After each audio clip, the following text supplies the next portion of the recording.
Hi, everyone, and welcome back. I'm Adriana Monique Alvarez with Alma Publishing, and I'm super excited because I have Leonie with me, and we've been chatting it up. We almost forgot to bring you all in on it. That always So, happens. yeah, it's easy to do, right?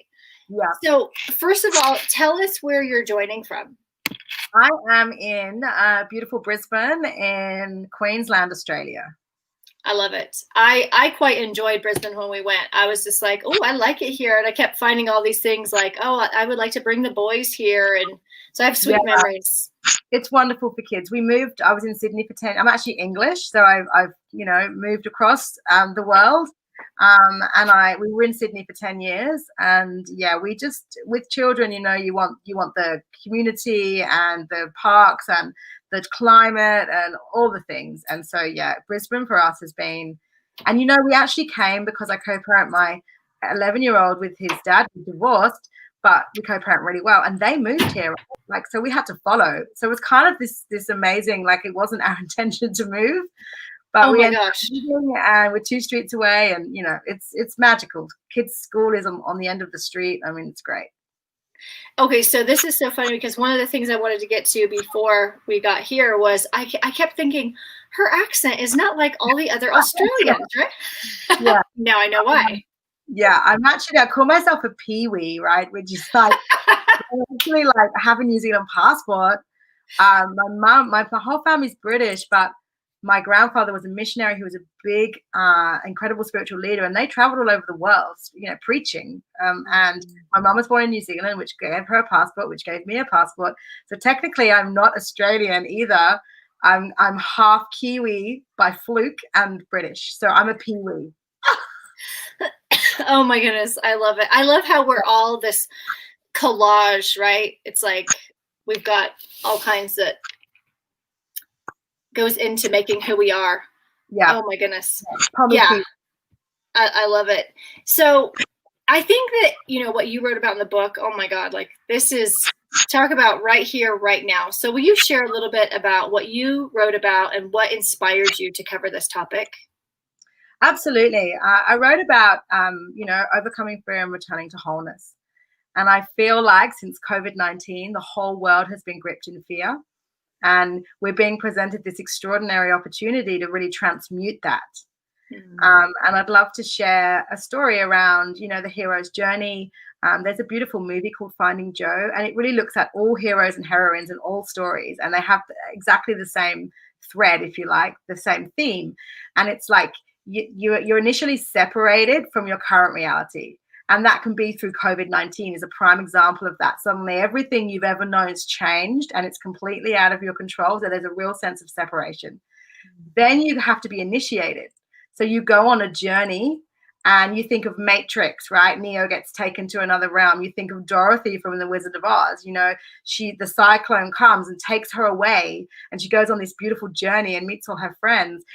And through this initiation, you have to overcome your fears that are presented to you through this initiation, which is losing a job, possibly losing a loved one. The government's locking down, and there's so many layers to this of our power being taken away.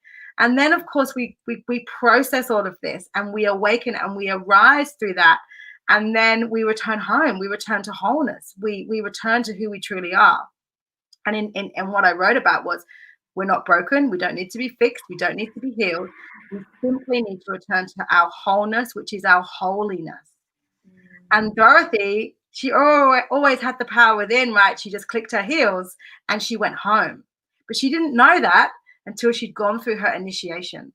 And that's what I write about, because I write about the laws of the universe, the hermetic laws of the universe. And these were really ancient laws, hidden away for sages and spiritual teachers. And they're widely available now.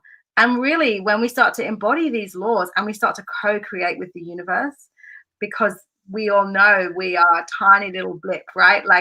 We're just this little, sort of electromagnetic being, kind of half human, half divine, having an earth school experience. And we know we can co-create with the universe, which always has our back and always has our highest good. And when we really understand these laws and when we're breaking these laws, life becomes really effortless and magical. But you have to move through your fear to get to the freedom and to get to the magic. So that's really what I write about. I love this. And, I had a couple of questions that come up because honestly, I'm constantly seeing it and feeling it because my clients are, right? Or their spouses are, right? So for some of my clients, they're doing okay, but because their spouse lost their career or had a huge shift, then of course it just. So this was one of the things that came to me when I was reading your chapter is, do you feel like it's important for people to be able to identify what the fear is, or is that unnecessary? So we don't actually know what our fears are most of the time, because 10% of what we actually are aware of in our, I guess, conscious minds, right? 90% of what we do is subconscious, right? We're habits, we're creatures of habits. So we're just waking up, we're on autopilot, we're doing what we need to do, we're getting the kids to school, we're going and doing our jobs, we're not really present, we can't really take a break, we're kind of overwhelmed and we've got adrenal fatigue, and then we go to bed with wine and we wake up with coffee and we're just like, we're just asleep, right? And then something comes along like COVID or a divorce or a devastation or some kind of, and it's like, that's our wake up call, right? It's like, hang on a minute, what's my purpose, And quite often, especially in a relationship, you can have this big sort of spiritual awakening, but your partner doesn't. And that's what happened to me with my divorce, And interestingly, when I look at the first universal law that we're all one, like we're all one, there's no you and I, there's only we, and that we are all complete mirrors for what's happening in our world. So whatever's going on with our partners, our children, it's just a mirror for us. Yes. So we can't blame anyone else or shame anyone else, because it's our fear that's coming up. And that's what's really interesting around, we're all one. We're all intricately connected. And also we're only as magnificent or as meek as we think we are. So we're so limited by our mind. So when we change that perception, and of course we start globally, or we start locally, right? We work on ourselves, and then we notice this has an effect on our partners, and it has an effect on our children, and it has an effect, and it goes global. But everything is within. And it's until we unlock that, it can take years and years, but it definitely usually takes some kind of wake-up call, right? You can awaken through joy, Right. You can awaken through joy, but 90% of the time. So our fears are in our subconscious, and we don't necessarily even know why we do that. Why do we have that fear of flying or failure? Or what is that? And it's ultimately, we feel fear when we feel separation, and it's separation from who we truly are. And it's this beautiful notion of wholeness. We feel fragmented and separated, so we feel fear. So it's this kind of lifelong journey of, well, what am I actually fearful around? What is it that's holding me back? And when I work with a client, we go on this amazing 9-step sacred journey where I go into your subconscious mind and I tell you what your fears are, and we return you to wholeness in an amazing process where you kind of ascend, you descend into the underworld, really into the basement, and you ascend your true self. It's basically Elsa from Frozen. Yes. She goes into the cave, she's got all her lineage, she can hear the voice, which is her mother, and it's like, show yourself, and then she emerges her true self. I mean, this is ultimately what I do with clients. I'm channeling God consciousness using what I call my non-local intuition. As in non-local, it's not defined by time or space, right? There's no way I could know this information. It wasn't coming from God consciousness. So I talk a lot about being in tune with our intuition, because fear blocks our intuition. And so we can't have clear guidance if we're heavy and, feeling really fearful or anxious or worried, or we're procrastinating, or all of the layers. So it's about expanding our light and being an open vessel for that guidance. Because when it comes, it's like, boom. Oh, yes. Oh, yes. And you're like, this is like every single book, right? It comes through so beautifully and lands. and you got to follow that guidance. It's so true. And, you know, as you were speaking, when you said this separation, right? Because I feel that it's the separation. Does the separation first come when we separate from who we really are, and then it tends to separate us from others? Do you see both happen? Absolutely. I mean, this can be huge. This could be the end of a marriage, the end of a partnership, the end of, you know, a business, the end of so many things, because we kind of realize that we've been like doing what we thought we should, being who we, you know, we were told to be as a child, or what society tells us to do, and we're breaking away the layers, and suddenly we're like, this is not who I am. And so it can lead to massive changes in your life, because it's about being congruent. Yes. Yeah. It's going to express itself from there. Yeah. You know, I have to tell you, we have become the most popular magnetic place in my entire house. Literally everyone in my house has joined me in the room. So hold on just one second. Hey boys, I'll be out in just a minute, okay? Can I play? Yes, you can. It has not happened yet, so I just have to say they're very interested in what you have to say.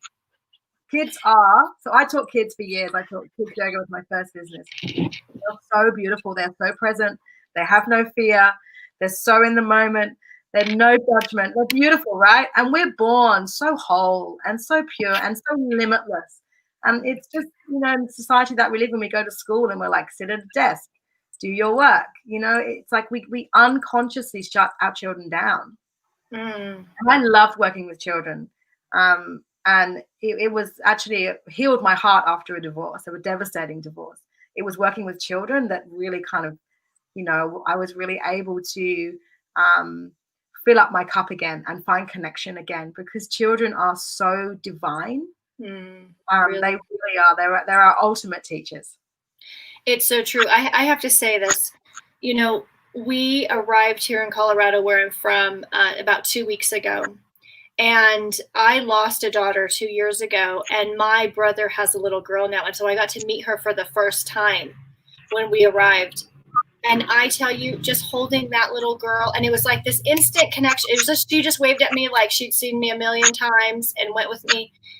And it was like I was just holding pure love. And it just brought so much to me and to the boys. And it is amazing. Like I was telling you before this, we were at the park and I was observing the kids playing, and they are so free and they're so joyful and they are so in tune with each other as well. Most of the time, they're not even communicating verbally, but they're in sync and they're totally aware of what, you know, they're connecting. They're in it together. You said something, and you know, I think that one of the things I always think about is when we're in the place that we don't necessarily want to be, especially not long term, you know. Yeah. It's like, how do I come over here? What's a baby step? Yeah. When we know we're feeling the fear, when we're feeling separation, when we're feeling all that. Yeah. How do we take these baby steps to just feeling a little bit of relief? Yeah, that's a great question. And there are so many tools. You know, I love writing. I'll journal, because we're not often aware of what we're thinking. You know, I taught mindfulness, and I still love mindfulness. I've kind of gone from mindfulness to heartfulness along the journey. But ultimately, it's like we're not really conscious, right? So unless we start to write it down and have self-inquiry around, well, what happened in that interaction with my child that made me feel deep shame and guilt, or my partner, or, you know, when I got road rage, or whatever the trigger is, right? And so I think we start to go, okay, let's have some self-inquiry. But there's many beautiful practices, you know, meditation and mindfulness that we can do. But the most profound one I've felt, and I've been taught, I'm studied with the Institute of Intuitive Intelligence. I'm a qualified intuitive guide. And they work with the Heart Math Institute, which is such an amazing, you know, I guess, company in America, where they talk about global coherence and heart coherence. And ultimately, it's about being in your heart and expanding the electromagnetic field of your heart.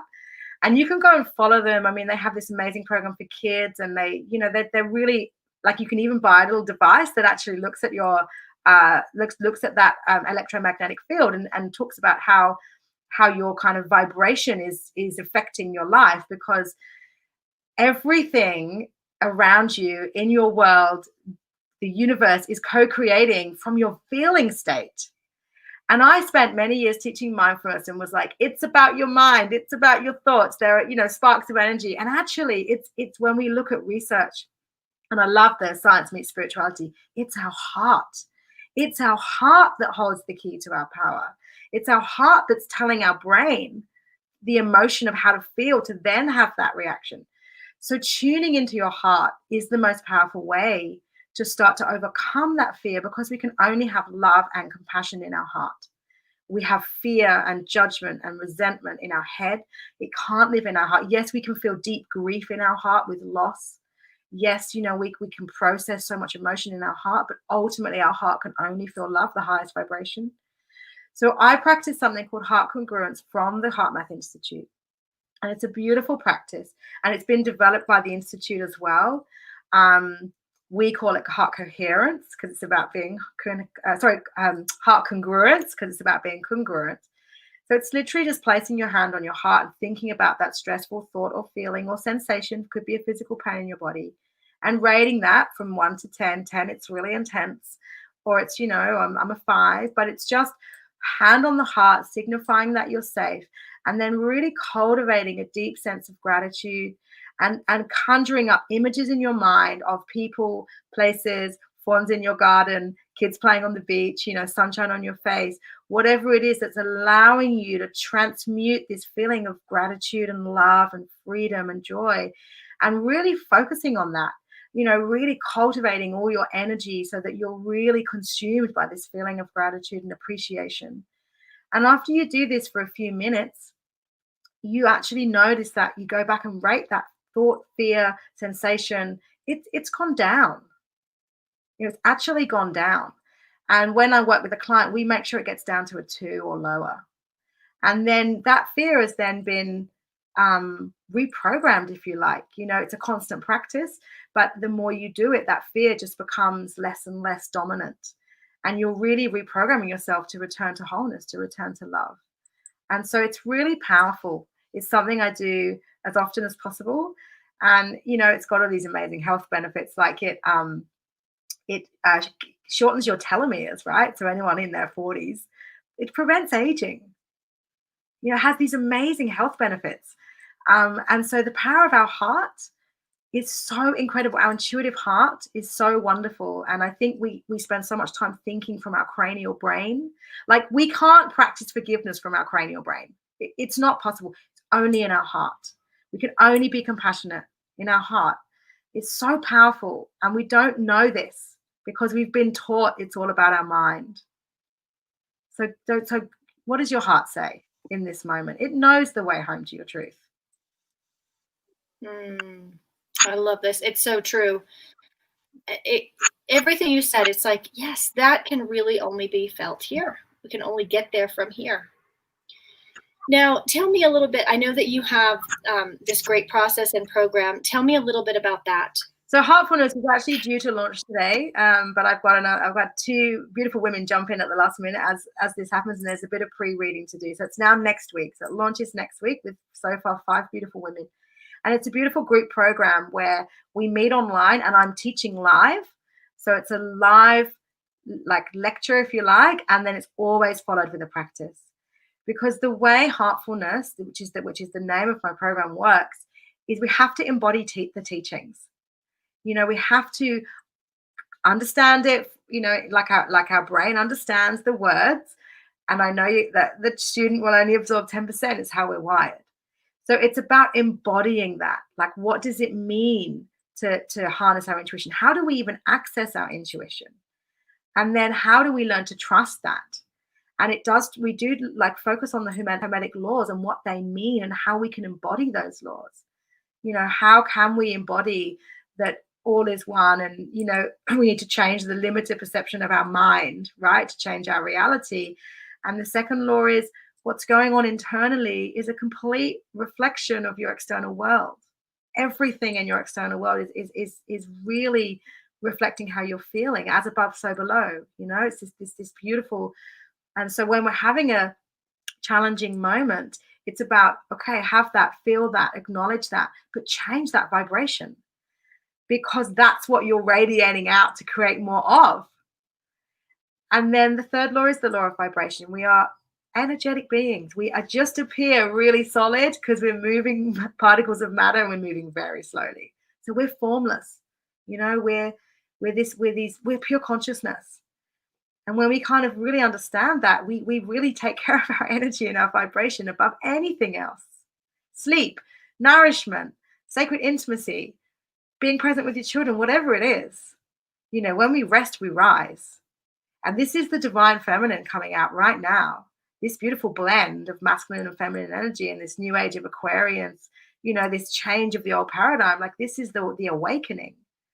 And so that's what I ultimately teach. And my life has changed in so many ways since becoming a teacher of intuitive intelligence. So it's through my teacher, Ricky Jane Adams. This is her work, and she trains women all over the world as priestesses. And it's phenomenal. So yeah, I'm super excited to be launching that. It's the first time I've taught it. And I also work with Holistic Services Group, which are a corporate wellness workplace company. And I do a lot of work through them. So I take these teachings into corporate. Like, how amazing. And I teach stress management and time management and self-care and resilience and well-being. And I talk about the power of the heart. And I think this is where it's at.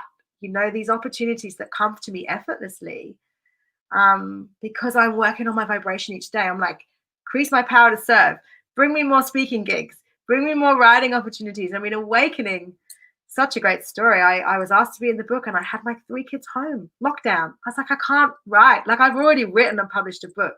I know the amount of effort that goes into it. And my daughter went back to school, and I wrote it in a week. 3,000 words fell out effortlessly in a week. It was like so like wanting to come out, right? And I also saw the value of co-authoring, having gone down the road of publishing my own book, which has done really well. But yeah, it was just genius. The whole, the way it manifested into creation was just divine. I love it when that happens. It just all clicked together.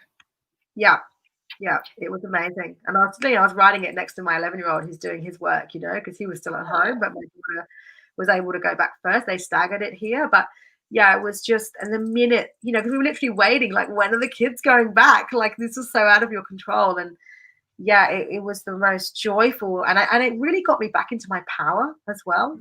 I felt very disempowered during lockdown, like having the kids at home and not being able to, run my business and do all the things. And so for me, it was a real, that writing was so cathartic to get me back into my power. And life's been so effortless since then. So yeah, when you're writing and speaking your truth in every moment, in every interaction, magic really happens. So true. So let me ask you this. What does the world look like when more of us are living from the heart? I really believe it's how we're going to awaken. I really believe it's about a higher state of consciousness, like heart-based living. I honestly believe that is how we're going to make change, because we're going to care about the earth. We're going to nourish her. We're going to look after her. We're going to be really connected to the people we love. We're going to be out there in our communities. It's about my values are, and they haven't changed in 8 years since I've had my business, are contribution, connection, compassion, commitment, and community. And that's what I believe heart-based living gives you. It gives you these amazing values, and you're always mindful of that, however you're showing up in your world. And I really believe that it's like, energy is like radars and sponges, right? Like, we can't see it, but we're constantly radiating and vibing off everyone else. So if obviously everyone's coming from heart-based living, that's going to have a huge impact, like Black Lives Matter and things that are happening globally around the world that are horrendous. This is going to be the end of this sort of global violence. I'm not saying that, there's never going to be another war or anything, but this virus is teaching us we could all die tomorrow. Like, so if you're not going to wake up, then stay sleeping and miss out on the opportunity of life, because you need to live. You don't want to get to your deathbed and say, I wished I'd done all these things, because it's too late then. Yes, absolutely. I love this. Thank you so much for the work you do, for going into this topic and so beautifully connecting us back to what matters most. My pleasure. I really appreciate it. So joyful, and I can't wait to watch all the other ladies. I've been reading the chapters, and yeah, total girl crushes, right? Like, oh my God, I really want to go and connect with these beautiful women, and together we rise. It's so powerful, the more we can shine, and you can shine and I can shine, the more we all shine, right? Because your success is my success, because we're all one. Yes. Right? And that's what's so divine about this. So thank you so much for your vision and bringing it forth to the world too. My pleasure. I want to remind everyone to pick up their copy of Awakening. It's available on Amazon now. And if you would like to be in our next book, Visionary, I will put the link to that. We have a little application and video to see if you'd be a right fit. Here's to heartfulness. Be sure and connect. This is, like you said, this is where we feel the love. This is where we feel the compassion. And that's the best place. Until next time, big hugs from Colorado. I'll talk to you soon. Bye. Bye.